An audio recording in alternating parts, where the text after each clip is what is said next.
गोव्यातून पार्सल आलंय बरं का माझ्यासाठी. निरफणस हा फक्त आमच्या कोकणात मिळतो बरं का. तो छान धुवून घेतला मी आणि तासून घेतला, वरून सालं काढून घेतली त्याची. मधली माव पण त्याची असते ती काढून टाकायची आणि त्याची मोठी मोठी कापं करून घ्यायची. आता मी बनवते कापं, ह्याची भाजी पण बनवता येते कारण हा एकदम पटकन शिजतो, त्यामुळे मोठी कापं काढली तरी चालतात. त्याची एकदम तुम्हाला क्रिस्पी हवी असतील तर पातळ करायची.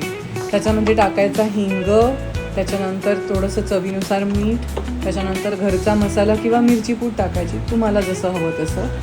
आणि त्यानंतर थोडीशी हळद टाकायची, म्हणजे मीठ, मिरची, हिंग, हळद असं टाकायचं आणि छान हलवून घ्यायचं. ते सगळ्या कापांना लागलं पाहिजे ते. त्याच्यानंतर मस्त गॅसवर तवा ठेवायचा, गरम करायचा. तोपर्यंत त्या पूर्ण कापांना रव्यात घोळवून घ्यायचं. तेल टाकायचं तव्यात. तेल मस्त तापल्यानंतरच ही कापं त्याच्यामध्ये छान सोडून घ्यायची. सगळी कापं लावून झाल्यानंतर एक छानसा पाण्याचा हापका मारायचा त्याच्यावर. हे गरजेचं आहे, पाण्याचा हापका मारलाच पाहिजे. आणि वरती ताट ठेवून द्यायचं. 1-2 मिनटानंतर कापं एका बाजूने शिजली की ॲक्च्युली पूर्ण शिजली होती, पण मी परत खालची बाजू अशी छान भाजण्यासाठी मी परत परतून ठेवली आहे बघा. पूर्ण ना काटा चमचा आतमध्ये जातो, एकदम भुसभुशीत अशी छान मऊसूत छान अशी मस्त कुरकुरीत कापं तयार झालेली आहे.